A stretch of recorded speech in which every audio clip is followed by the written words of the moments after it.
Hello, నేను Mahesh Vitta. Please do subscribe to JM TV.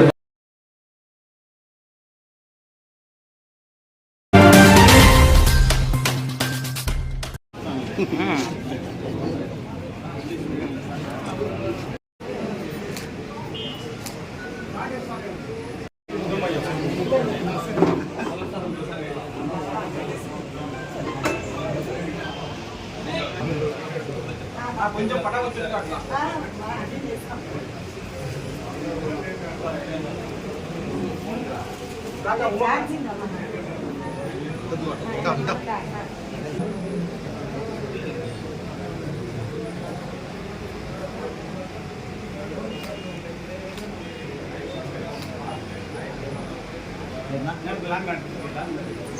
Doctor MVR అభిమానులకు అందరికీ నా హృదయపూర్వక నమస్కారం.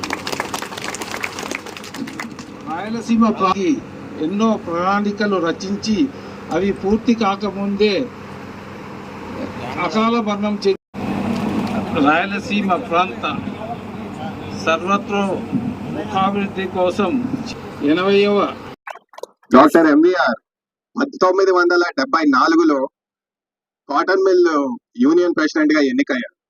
అయితే ఈ సంవత్సరంతో ఆయన ప్రజా జీవితం మొదలుపెట్టి 50 సంవత్సరాలు, ఖచ్చితంగా 50 సంవత్సరాలు పూర్తవుతాయి. ఈ 50 సంవత్సరాల్లో మేము గెలుపు చూసాము, ఓటములు చూసాము, ఎన్నో కష్టాలు ఎదుర్కొన్నాం. కానీ ఏనాడే గాని ఎంవీఆర్ కుటుంబం గాని ప్రజలకు ఉపయోగపడాలి అనే ఆశయాన్ని ఎప్పుడూ వదులుకోలేదు. ఈ ప్రక్రియలో మాతో పాటి చెక్కు చెదరకుండా మీరందరూ నిలిచినందుకు నా హృదయపూర్వక కృతజ్ఞతలు చెప్పుకుంటున్నాను. ఇదే సందర్భంలో మీ అందరికీ ఒక్క మాట గుర్తు చేస్తున్నాను. మీలో ఎవరైనా కానీ మీకు కష్టం గనక వస్తే ఎంవీఆర్ ఇంటి తలుపులు ఎప్పుడూ తెరిచే ఉంటాయి. ధన్యవాదాలు. వెంటనే విచ్చేసిన మా గౌరవ ఎంపీ గారు అవినాష్ అన్న గారికి, గౌరవ ఎమ్మెల్యే గారికి, ఇక్కడ విచ్చేసిన పెద్దలందరికీ కూడా నేను ధన్యవాదాలు తెలియజేసుకుంటున్నాను. మనకందరికీ తెలుసు, మరి జగనన్న గారు ఎంతో కష్టపడి మన పార్టీని స్థాపించిన నాటి నుంచి కూడా డాక్టర్ ఎంవీఆర్ గారు నడిచిన మీ అందరికీ కూడా మేము ధన్యవాదాలు తెలియజేసుకుంటున్నాము. మరి జగనన్న గారు ఒక ఆదర్శమైన ప్రజానాయకుడిగా మనందరికీ దారి చూపిస్తూ తీసుకెళ్తున్నారు మనందరినీ. ఇప్పుడు మరి దాదాపు మనం పార్టీకి అండగా ఉండాల్సిన సమయం. మనం జిల్లాలలో కూడా అందరికీ ఒక ఆదర్శ నాయకులలాగా కూడా ఎంపీ గారు ప్రతి సమయంలో కూడా ప్రజలందరికీ అందుబాటులో ఉంటూ అందరికీ సేవ చేస్తూ ఒక క్రమశిక్షణతో అందరినీ నడిపిస్తున్నందుకు చాలా చాలా ధన్యవాదాలు. ఇలాగే మీ నాయకత్వంలో మేము అందరం నడవాలని అనుకుంటున్నామన్నా.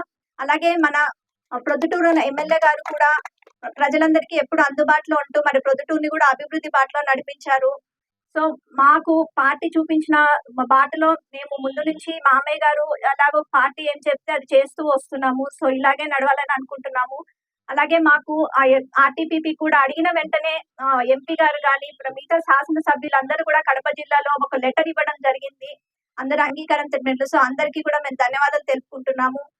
ఇందాక చెప్పినట్లు గౌతమ్ ఎప్పుడూ కూడా మా అభిమానులకు ఏ సమస్య వచ్చినా కూడా అందుబాటులో ఉంటామని కుటుంబం తరపున అందరము తెలియజేసుకుంటున్నాము.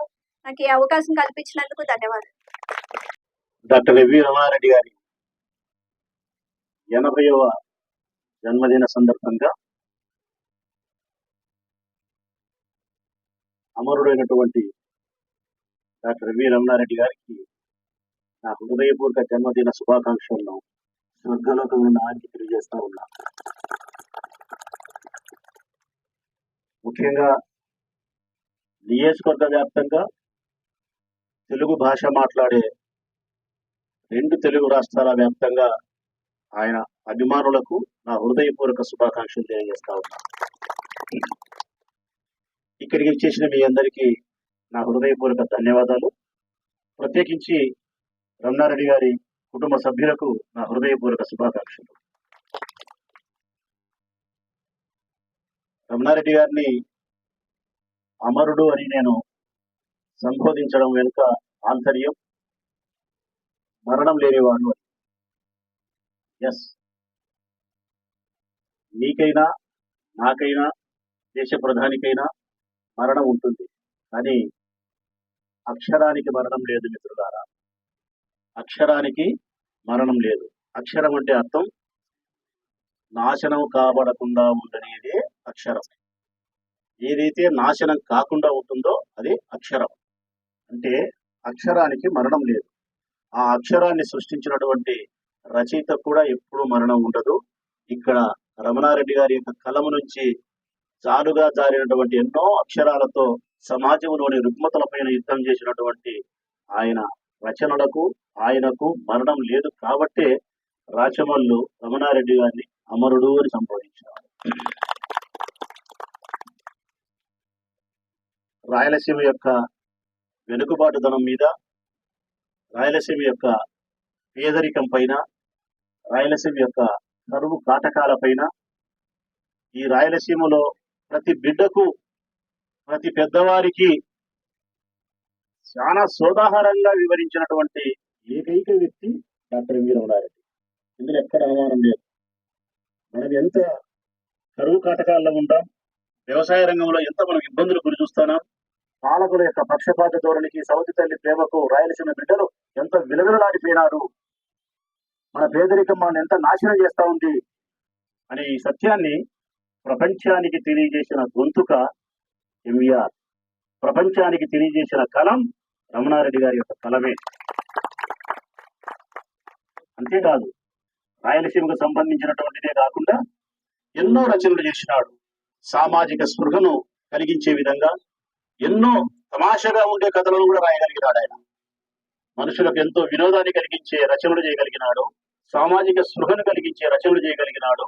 సమాజంలో ఉండే చెడు రుగ్మతలపైన యుద్ధం చేయడానికి సంసిద్ధమైనటువంటి కళాన్ని ఎప్పటికప్పుడు కొరడారాగా రులిపిస్తూనే వచ్చినాడు డాక్టర్ ఎంవి రమణారెడ్డి. దురదృష్టవశాత్తు, నా వ్యక్తిగత అభిప్రాయం ఇది, దురదృష్టవశాత్తు ఈ సమాజానికి ఒక నష్టం జరిగింది. ఇది నా వ్యక్తిగత అభిప్రాయం మిత్రులరా. సమాజానికి ఒక నష్టం జరిగింది. ఆయనే కన్నా రాజకీయ రంగ ప్రవేశం చేయకుండా ఉండింటే రమణారెడ్డి గారు లాంటి యొక్క ఆలోచనలు, వారి కలం నుంచి జాలువారే ఎన్నో అక్షరాలు సామాజిక స్పృహను మనలో కలిగించి చైతన్యపరిచి ఉండి సమాజానికి హితుడై చాలా సమాజానికి మేలు చేసిన వ్యక్తిగా మిగిలిపోయి ఉండేమో అనేది నా అభిప్రాయం. రాజకీయ రంగ ప్రవేశం చేయడం ద్వారా ఇంకా ఆయన రచనల ద్వారా సమాజానికి జరగాల్సినంత గొప్ప మేలు జరగకుండా పోయిందేమో, ఆయన ఉండబడిన అపూర్వమైనటువంటి అపారమైనటువంటి జ్ఞాన సంపదను మనం ఇంకా తీసుకోలేకపోయినామేమో అని చెప్పి నాకు అనిపిస్తూ ఉంటుంది ఎప్పుడన్నా. అదే సందర్భంలోనే నేను ఆయన సమకాలికుని కాలేకపోవడం, ఆయనతో కలిసి రాజకీయ ప్రవేశం నడవలేకపోవడం వలన ఇంకా ఆయన జ్ఞానానికి దగ్గరగా నేను ప్రయాణించలేకపోయినా. చివరి దశలో ఆయనకు దగ్గరగా నేను ఉండగలిగిన, చివరి దశలో ఆయనకు దగ్గరగా 10 సంవత్సరాల ముందు నుంచి ఉన్నప్పుడు ఆయన ఆలోచన విధానాన్ని కానీ, ఆ సరళని కానీ, ఆయన రచనలు కానీ, ఆయన కవితా సంపుటికను కానీ ప్రస్ఫుటంగా కొద్దో గొప్ప నేను గమనించగలిగిన కారణం, నేను కూడా రచయితల యొక్క కులం నుంచి వచ్చిన వాడిని కాబట్టి, కవుల యొక్క కుటుంబం నుంచి వచ్చిన వాడిని కాబట్టి కొద్దో గొప్ప ఆయన నేను గమనించడానికి నాకు ఆస్కారం ఏర్పడింది. అంతేకాకుండా రాజకీయ పరంగా కూడా నేను కృతజ్ఞతాబద్ధని రమణారెడ్డి గారికి.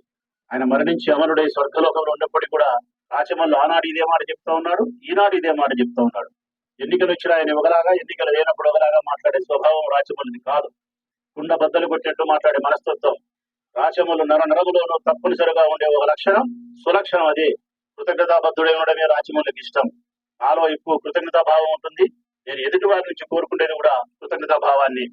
రమణారెడ్డి గారు 2 దఫాలుగా 2014 కానీ 2019 కానీ ఆయనకు వయసు మీద పడిన సందర్భంలో, ఆరోగ్యం క్షీణిస్తున్న సందర్భంలో కూడా పార్టీకి బద్ధుడై విధేయుడై నాకు మనస్ఫూర్తిగా నా ఎన్నికకు సహకరించినటువంటి వ్యక్తి రమణారెడ్డి గారు. 2014లో సహకరించారు, 2019లో సహకరించారు. 2019 అయితే ఇంకా ఆయన ఆరోగ్యం క్షీణించిన పరిస్థితుల్లో, అట్టి పరిస్థితుల్లో కూడా ఆయన వయస్సును మరచి ఆయన అనారోగ్యాన్ని కూడా పక్కన పెట్టి లేని ఉత్సాహాన్ని తెచ్చుకొని 19లో మరింత పట్టుదలగా నన్ను గెలిపించడానికి, నన్ను 50,000 ఓట్లతో గెలిపిస్తానని చెప్పి ఒక మాట ఇచ్చిన నేరానికి అత్యంత కఠినంగా పట్టుదలగా 19లో నన్ను గెలిపించే ప్రయత్నం చేశాను. ఆనాడు అదే అభిప్రాయం, రాచమల్లుకి ఈనాడు అదే అభిప్రాయం. నా గెలుపు పట్ల, నా అభివృద్ధి పట్ల అంత పెద్ద మనిషి నా కోసం చేసిన తర్వాత ఆ కుటుంబం పట్ల నేను ఎప్పుడు కూడా సదా కృతజ్ఞతాబద్ధునే ఉంటా. నా వైపు నుంచి, పార్టీ వైపు నుంచి ఈ కుటుంబానికి రాజకీయంగా జరగాల్సిన ఏ అభివృద్ధిలో కూడా ఈనాడు జాన్సమ్మకు తన గొప్ప పదవి ఇచ్చింది. ఇంతటితోనే కాదు, భవిష్యత్ కాలంలో కూడా ఇంతకంటే ఉన్నతమైన పదవులు జగన్మోహన్ రెడ్డి గారు వారికి ఇచ్చే ప్రయత్నం చేసినప్పుడు తొలి ఓటు రాచమూల్లో వేస్తాడు ఈ కుటుంబానికి అని చెప్పి మా రెండు కుటుంబాల మధ్య సరైనటువంటి సదవుగా అభిప్రాయము, సఖ్యత, సదభిప్రాయం, రాజకీయ ఒడంబడిక అన్ని కూడా చాలా సక్రమంగా ఉన్నాయని చెప్పగలుగుతా. మా మధ్య ఎక్కడే గాని చిన్నపాటి ఇబ్బంది కూడా లేకుండా చాలా సరళమైనటువంటి భాషతో, సరళమైనటువంటి భావనతో ముందుకు సాగిపోతా ఉంది మా రాజకీయ సంబంధం రెండు కుటుంబాల మధ్య. భవిష్యత్ కాలంలో కూడా ఎంవీఆర్ కుటుంబానికి మరింత రాజకీయ ఎదుగుదల ఉంటుందని, మరింత అభివృద్ధిని జగన్మోహన్ రెడ్డి గారు ఇస్తారని చెప్పి ఆశిస్తూ, నేడు జరగబోయే ఎన్నికలలో మీరందరూ కూడా రమణారెడ్డి గారి అభిమానులందరూ కూడా జగన్మోహన్ రెడ్డి గారి ప్రభుత్వాన్ని నిలపడానికి, జగన్మోహన్ రెడ్డి గారి ఆశయాన్ని నెరవేర్చడానికి కంకణబద్ధులై రమణారెడ్డి గారి యొక్క ఆశీస్సులను స్వర్గంలో నుంచి అందుకుంటూ మరింత ఉత్సాహంతో జగనన్న స్థాపించిన జెండాను గెలిపించడానికి ప్రథమ సింగారై మీరు ముందుకు సాగుతారని ఆశిస్తూ మరొకసారి ఎంవీఆర్ కుటుంబ సభ్యులకు నా హృదయపూర్వక శుభాకాంక్షలు. 80వ జన్మదినాన్ని జరుపుకుంటున్న రమణారెడ్డి గారికి సదా నా హృదయం నిండా మనస్ఫూర్తిగా వారికి శుభాకాంక్షలు తెలియజేస్తూ సెలవు. 80వ జయంతి సందర్భంగా ఇక్కడున్న ఆయన కుటుంబ సభ్యులకు, డాక్టర్ ఎంవీఆర్ గారి అభిమానులకు మనస్ఫూర్తిగా ఆయన జన్మదిన శుభాకాంక్షలు మీ అందరికీ తెలియజేస్తా ఉన్నా. డాక్టర్ ఎంవీఆర్ గారి జన్మదిన శుభాకాంక్షలు. నిజంగా డాక్టర్ ఎంవీఆర్ గారు నాకు ఎంవీఆర్ గారితో దాదాపు 12 ఏళ్ల అనుబంధం ఉంది. నేను ఇంకా ఫస్ట్ టైం ఎంపీ కూడా కాకముందే ఎంవీఆర్ గారి దగ్గరికి అనేక సార్లు వచ్చా. వచ్చిన ప్రతిసారి కూడా ఆయన దగ్గర నేను చాలా నేర్చుకున్నా. నాకు ముఖ్యంగా సాగునీటి రంగంలో నాకు మంచి పట్టు రావడానికి ప్రధానమైన కారణం ఎంవీఆర్ గారే. నాకు ఫస్ట్ టైం వచ్చినప్పుడు కొన్ని పుస్తకాలు ఇచ్చారు. రాయలసీమ కన్నీటి గాథలు పుస్తకం ఇచ్చారు. నేను ఆ పుస్తకం చదివిన తర్వాత మళ్ళా తన దగ్గరకు వచ్చా. పెద్ద ఆయన దగ్గరకు వచ్చి మళ్ళీ మాట్లాడినా, దాని గురించి నాకున్న డౌట్స్ కూడా క్లారిఫై చేసుకున్నా. తర్వాత ఫిజికల్ గా అన్ని ప్రాజెక్ట్స్ కూడా చుట్టొచ్చిన. ఒక రకంగా సాగునీటి రంగం పైన నాకు ఇంత శ్రద్ధ ఉందన్నా, సాగునీటి రంగం పైన నాకు ఇంత పట్టు ఆలోచన ఉందన్నా దానికి ప్రధానమైన కారణము ఆ రోజు ఎంవీఆర్ గారు నాకు నేర్పిన పాఠాలే అని చెప్పి కూడా మీ అందరికీ నేను తెలియజేస్తా ఉన్నా. ఆ తర్వాత కాలంలో కలిసినప్పుడు కూడా ఆయన ప్రపంచ చరిత్ర గురించి కూడా పుస్తకాలు రాస్తా ఉన్నారు. ప్రపంచ చరిత్ర గురించి కూడా ఇంట్లో కలిసినప్పుడు అనేక సార్లు పుస్తకాలు రాస్తా ఉన్నారు. ప్రపంచ చరిత్ర గురించి కూడా ఫేజ్ 1, ఫేజ్ 2 అట్లా 2-3 సందర్భాల్లో వచ్చిన ప్రతిసారి రాస్తా ఉన్నారు. సో సమాజానికి ఆయన మాటల ద్వారా, ఆయన పుస్తకాల ద్వారా నిజంగా ఎంతో చేరువైనారు. ఎంతో మందిలో జ్ఞానాన్ని నింపగలిగినారు. నాలో కూడా ఆయన జ్ఞానాన్ని నింపారు. ఎంతో మందిలో నా వంటి వాళ్ళలో ఆయన జ్ఞానాన్ని నింపగలిగినారు ఆయన పుస్తకాల ద్వారా, ఆయన మాటల ద్వారా. ముఖ్యంగా ఆయన సాగునీటి రంగంలో ఏదైతే కలలు కన్నారో ఆ కలలు అప్పట్లో రాజశేఖర రెడ్డి గారి ప్రభుత్వంలో, దివంగత ముఖ్యమంత్రి డాక్టర్ వైఎస్ రాజశేఖర రెడ్డి గారి ప్రభుత్వంలో ఆనాడు గండికోట మరి శ్రీశైలం వద్ద పోతిరెడ్డిపాడు హెడ్ రెగ్యులేటరు కేవలం 11,000 క్యూసెక్కులు మాత్రమే ఉండింది. నిజంగా ఆ రోజు రాజశేఖర రెడ్డి గారు ముఖ్యమంత్రి కావడము, ముఖ్యమంత్రి అయిన తర్వాత ఆ 11,000 క్యూసెక్కుల పోతిరెడ్డిపాడును 44,000 క్యూసెక్కులకు పెంచినాడు. ఆ రోజు తెలంగాణ, కోస్టల్ ఆంధ్ర చాలా మంది చాలా రకాలుగా ఇబ్బంది పెట్టారు. కానీ అందరినీ ఒప్పించి మెప్పించి రాజశేఖర రెడ్డి గారు ఈ ప్రాంతంలో మరి డాక్టర్ ఎంవీఆర్ గారి సమకాలికునిగా, స్నేహితుడిగా, ఈ సాగునీటి రంగం మీద మంచి పట్టున్న వ్యక్తిగా ఆ రోజు 11,000 క్యూసెక్కుల పోతిరెడ్డిపాడును 44,000 క్యూసెక్కులకు పెంచారు. ఇవాళ పోతిరెడ్డిపాడు 44,000కు పెరిగింది కాబట్టి మనకు గండికోటకు నీళ్ళు వస్తా ఉన్నాయి, మైలవరానికి నీళ్ళు వస్తా ఉన్నాయి, సాగునీటి ఎద్దడు ఉన్నప్పుడు పెన్నాకు నీళ్లు తీసుకోగలుగుతా ఉన్నాం. అదేవిధంగా చిత్రావతి, పైడిపాలెం, సర్వరాయ సాగర్ ప్రాజెక్టులకు నీళ్ళు వస్తా ఉన్నాయి. నిజంగా 11,000గానే ఉండింటే మాత్రము మన ప్రాంతానికి నీళ్లు వచ్చే పరిస్థితే ఈ పాటికి ఉండిండేది కాదు. ఆ రోజు రాజశేఖర రెడ్డి గారు ముఖ్యమంత్రి కావడం, ఆ తర్వాత అది 44,000 క్యూసెక్కులకు పెరగడం, ఇవాళ మన ప్రాంతానికి శ్రీశైలంలోకి నీళ్ళు వస్తే చాలు మనం పుష్కలంగా నీళ్లు తీసుకునే పరిస్థితుల్లో మనం ఉన్నాం ఇవాళ. మరి అటువంటి పరిస్థితి రాజశేఖర రెడ్డి గారు తీసుకొచ్చారు. అదేవిధంగా ఎంవీఆర్ గారు జగన్మోహన్ రెడ్డి గారిని ఎంతో ఇష్టపడేవారు, చాలా ఇష్టపడేవారు. ఎంత ప్రేమ ఉండిందంటే ఆయనను ముఖ్యమంత్రి చేయడం కోసం తాను తన ఆరోగ్యాన్ని కూడా పణంగా పెట్టి ఎన్నోసార్లు మరి ప్రచారంలో కూడా డోర్ టు డోర్ క్యాంపెయిన్ లో కూడా పాల్గొన్నారు. నాకు బాగా గుర్తు 2019లో అయితే నేను ప్రసాద్ అన్న మేమిద్దరము గోపల్లెలో రాజుపాలెం మండలం గోపల్లెలో ప్రచారం మొదలు పెట్టాం. తొలి రోజు మా ఇద్దరిని దీవించడానికి మరి ఆయన వచ్చి మాతో పాటు ఆయన కూడా గోపల్లెలో సుమారుగా చాలా ఏళ్ళు డోర్ టు డోర్ క్యాంపెయిన్ చేసి మా ఇద్దరిని దీవించారు. నన్ను ప్రసాద్ నన్ను ఇద్దరు దీవించారు 2019 ఎన్నికల్లో. ఆ తర్వాత కూడా ప్రొద్దుటూరు మండలంలో మున్సిపాలిటీలో అనేక చోట్ల ఆయన డోర్ టు డోర్ క్యాంపెయిన్ చేశారు. ఆయన వయసు ఎక్కువగా ఉన్న ఆరోగ్యం బాగా లేకున్నా కూడా ఆయన డోర్ టు డోర్ క్యాంపెయిన్ చేశారు మా గెలుపు కోసము, జగనన్న ముఖ్యమంత్రి కావడం కోసము. అంటే జగనన్న ముఖ్యమంత్రి కావాలన్న పట్టుదల ఎందుకు ఆయనలో చాలా బలంగా ఉండింది డాక్టర్ ఎంబీఆర్ గారిలో. ఈయన ముఖ్యమంత్రి అయితే పేదలకు మంచి చేస్తాడు, పేదలకు మంచి జరుగుతాదన్న నమ్మకంతో బహుశా ఆయన జగనన్న ముఖ్యమంత్రి కావాలన్న తపన తాపత్రయం డాక్టర్ ఎంబీఆర్ గారిలో చాలా ఉండింది. ఆయన కోరిక మేరకు అన్న ముఖ్యమంత్రి అయినాడు. ఎన్నికలప్పుడు ఇచ్చిన అన్ని హామీలు కూడా అమలు చేసుకుంటూ వచ్చాడు ఈ 5 సంవత్సరాలు. మరి ఇవాళ ఒకటే కోరుకుంటా ఉన్నా, స్వర్గంలో ఉన్న డాక్టర్ ఎంబీఆర్ గారి ఆశీస్సులు, ఇక్కడున్న ఆయన అభిమానుల ఆశీస్సులు జగనన్న ప్రభుత్వం మీద ఎల్లవేళలా ఉండాలని చెప్పి మనస్ఫూర్తిగా నేను కోరుకుంటా ఉన్నా. అదేవిధంగా ఏ రకంగా అయితే డాక్టర్ ఎంబీఆర్ గారు మరణించిన తర్వాత కూడా ఆయన కుటుంబానికి జగనన్న ఏ రకంగా గుండెల్లో పెట్టి ఆయన కుటుంబానికి రాజకీయంగా తగు ప్రాధాన్యత ఇచ్చి చూసుకుంటా ఉన్నారో అది తప్పకుండా రాబోయే రోజుల్లో కూడా కొనసాగుతుందనే విషయాన్ని కూడా మీ అందరికీ నేను తెలియజేస్తూ మరొకసారి ఈ జయంతి కార్యక్రమానికి రావడము, అదేవిధంగా ఈ కార్యక్రమానికి నన్ను ఆహ్వానించినందుకు ముఖ్యంగా మురళన్నకు, రాజారాం రెడ్డి అన్నకు మనస్ఫూర్తిగా నేను ధన్యవాదాలు తెలియజేస్తూ ముగిస్తున్న వారి కుటుంబ సభ్యులకు, గౌతమ్కు అందరికీ మనస్ఫూర్తిగా ఈ కార్యక్రమానికి ఆహ్వానించినందుకు ధన్యవాదాలు తెలియజేస్తూ ముగిస్తున్నాను. ఈ వీడియో మీకు నచ్చినట్లయితే లైక్ బటన్ క్లిక్ చేయండి. మరిన్ని వీడియోలను పొందడానికి దయచేసి సబ్స్క్రైబ్ చేయండి.